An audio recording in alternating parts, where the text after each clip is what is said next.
In just 7 days, our planet witnessed fires that blackened the skies of North America, digital markets that defied gravity, and war zones that pushed old boundaries. This week wasn't just about isolated events. It was about a world tipping between order and disruption. Canada battled some of the most destructive wildfires in recent memory, sending thousands fleeing and blanketing U.S. cities in hazardous smoke. At the same time, global economic nerves frayed, with Bitcoin's surge past $100,000, sparking fresh debates about financial trust in a crisis.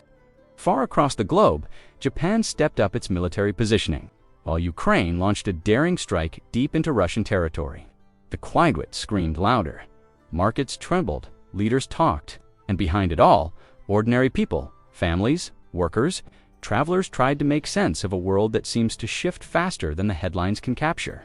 Across the Canadian provinces of Manitoba, Saskatchewan, and Alberta, a summer meant for calm was overtaken by chaos. Wildfires erupted with little warning, fueled by extreme drought, lightning strikes, and unusually high temperatures. Manitoba was hardest hit. Over 17,000 people forced to flee their homes as flames crept toward towns and overwhelmed firefighting resources. Entire communities like Flin Flon, a mining hub near the Saskatchewan border, were evacuated. The sky turned orange, ash-blanketed cars, and emergency sirens wailed day and night. With over 25,000 residents displaced, local officials declared states of emergency. Shelters filled rapidly while highways turned into escape routes under toxic skies. These are not isolated burns, they are megafires, some too intense to control. Canada's wildfire season has arrived earlier and stronger than ever, and experts fear the worst may still be ahead. Water bombers from the U.S. joined Canadian crews, but the scale remains staggering. Thousands of square kilometers, scorched, wildlife fleeing, infrastructure damaged. Even as the fires rage, attention is shifting south because the smoke isn't staying in Canada. As flames devoured Canada's forests, thick smoke surged southward, crossing borders, poisoning skies, and choking millions of Americans in its path. States like North Dakota, Minnesota, and Montana were among the first hit, with visibility dropping and air quality plummeting into hazardous zones. By midweek, the smoke had reached as far as Chicago, Boston, and even New York City. Skies turned an eerie orange. People wore N95 masks, not for viruses this time, but for smoke. Emergency alerts warned the elderly, children, and those with respiratory issues to stay indoors. Hospitals saw a spike in patients with asthma and breathing complications. Airports delayed or diverted flights due to poor visibility. Outdoor sports were canceled. Cities that hadn't seen a single flame now lived under the fire's shadow. The crisis made one thing clear: wildfires don't respect borders. Environmental experts called it a preview of our climate future. With weather patterns shifting and wildfire seasons growing longer, the smoke event may become more common and more dangerous. The U.S. is now not only helping Canada fight fires, but also managing its own public health emergency. As wildfires consumed the north and smoke rolled across borders, a different kind of blaze ignited in the global financial world. Bitcoin, the world's leading cryptocurrency, surged past the $110,000 mark, a historic high fueled not just by speculation, but by fear. Faced with crumbling infrastructure, bank closures in evacuation zones, and growing distrust in centralized systems, many turned to decentralized digital assets. In shelters across Alberta and Manitoba, stories emerged of evacuees accessing funds not through bank tellers, but through mobile apps and crypto wallets. The crypto market lit up. Investors, large and small, rushed in, sensing that Bitcoin wasn't just a trend, it was becoming a digital lifeboat. Traditional investors, including hedge funds and institutional players, boosted exposure to crypto amid broader market volatility. The narrative shifted. Bitcoin was no longer just a gamble, it was a safeguard. Yet the rise wasn't without backlash.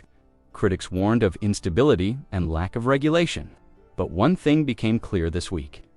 In moments of chaos, people seek control. And Bitcoin offered just enough of it to spark a digital migration. While the West battled natural and financial upheaval, Japan quietly moved its pieces on the global chessboard. Prime Minister Shigeru Ishiba announced plans for a high-level meeting with U.S. President Donald Trump ahead of the upcoming G7 summit in Canada. The objective to strike a trade agreement that could shield Japan from looming U.S. tariffs, particularly on automobiles. But the moves weren't just economic. In March 2025, Japan launched the Joint Operations Command, a historic restructuring of its self-defense forces. The goal: to unify military operations and respond faster to regional threats. This week, Japan held trilateral defense consultations with the U.S. and Australia, sending a clear signal to China and North Korea. Japan is no longer standing quietly on the sidelines. The Indo-Pacific is shifting, and Japan is making sure it's ready. With growing tensions in Taiwan, increased cyber threats, and maritime disputes intensifying, Tokyo's posture is changing from pacifist to proactive. From defense budgets to diplomacy, Japan's awakening is more than symbolic. It marks a new phase in East Asian power dynamics. Just as global leaders prepared for the G7 summit, a crucial diplomatic effort between the world's two largest economies came undone. Trade talks between the United States and China collapsed this week after months of slow progress.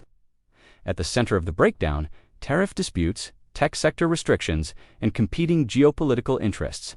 The immediate fallout was swift. Global markets shuddered. Wall Street dipped. Asian stock exchanges followed. U.S. tech firms, heavily reliant on Chinese supply chains, saw sharp drops. Investors scrambled for safe havens. Bitcoin surged again, while gold prices spiked. U.S. officials accused Beijing of backtracking on key agreements related to intellectual property protections and market access. China, in turn, criticized Washington for what it called aggressive economic posturing. The diplomatic tone hardened. A new phase of economic decoupling may have begun. For multinational companies, the uncertainty is devastating. For consumers, it means potential price hikes and supply disruptions. And for the broader world economy, it marks a dangerous shift from cooperation to confrontation. This wasn't just a failed negotiation. It was a sign that the era of globalization may be entering a long, uneasy pause. In a stunning escalation, Ukraine launched one of the most daring offensives of the war, a coordinated drone assault deep inside Russian territory. The operation, dubbed Spiderweb, targeted for airfields used by Russia's strategic bomber fleet, damaging over 40 aircraft, according to Ukrainian sources. This marks a new chapter in the conflict, showing Ukraine's expanding reach and evolving technological capabilities. The drones reportedly flew over 1,000 kilometers into Russian airspace, bypassing radar systems and hitting key military assets. It was not just a strike, it was a message. Moscow responded with force. Russia launched its largest drone and missile barrage since 2022, bombarding Ukrainian infrastructure and cities. Over 470 drones, along with ballistic and cruise missiles, were deployed. The toll was devastating. 12 civilians killed, more than 60 injured, and major power disruptions across eastern Ukraine. The international reaction was mixed. NATO nations condemned Russia's retaliation, but remained cautious about openly endorsing Ukraine's long-range attacks. Meanwhile, analysts warned of a possible escalation spiral, with both nations now capable of reaching far beyond front lines. War, once confined to trenches and borders, now unfolds across skies and servers. As war rages and economies shift, a different kind of frontier captured the world's attention this week. Artificial intelligence, with AI now influencing everything from media to military. Global leaders ramped up efforts to create binding rules on its development and use. At the heart of the debate is the fear that AI is moving faster than governments can regulate. Nations gathered at a summit in Geneva to discuss ethical standards, data privacy, and AI-generated misinformation. The urgency was clear. Deepfake political videos, automated hacking tools, and biased decision-making algorithms have begun to shake public trust and democratic institutions. The European Union proposed mandatory transparency requirements for AI developers, while the US called for a global watchdog similar to the International Atomic Energy Agency. But for AI oversight, China, however, argued that regulation must not stifle innovation, revealing stark divisions in approach. Tech CEOs from around the world testified before lawmakers, some warning of catastrophic risks, others defending AI as humanity's greatest tool for progress. The question is no longer whether AI should be regulated, but how fast and how far the world can act, before unintended consequences become irreversible. Amid geopolitical tensions and environmental disasters, oil prices surged past $94 per barrel this week, rattling markets and raising alarms for consumers worldwide. The spike was driven by a perfect storm: Canadian wildfires threatening supply lines, the breakdown in US-China trade talks, and Ukraine's surprise strikes inside Russia. Energy analysts warned that continued instability, both natural and political, could push oil past $100 in the coming weeks. Production in Alberta was partially suspended due to fire proximity. In Europe, fears of fuel shortages resurfaced as Russia vowed retaliation for attacks on its airbases. Meanwhile, OPEC remains divided. Some member nations argue for output increases to stabilize prices, while others see the surge as an opportunity to recover revenue lost during previous downturns. The ripple effects are immediate. Transportation costs are rising, airline ticket prices are creeping up, and inflation pressure is mounting once again. Just as central banks were beginning to ease interest rates, for developing countries where fuel imports are critical, this could mean economic shock.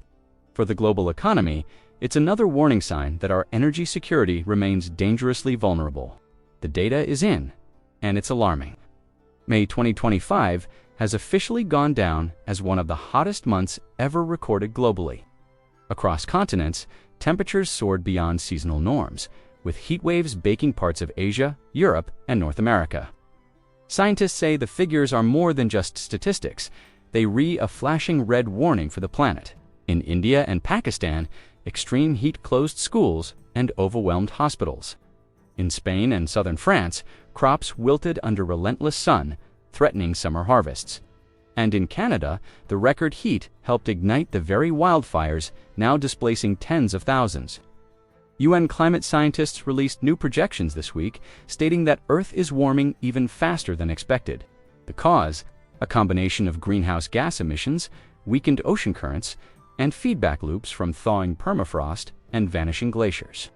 Despite years of pledges, global carbon emissions continue to rise.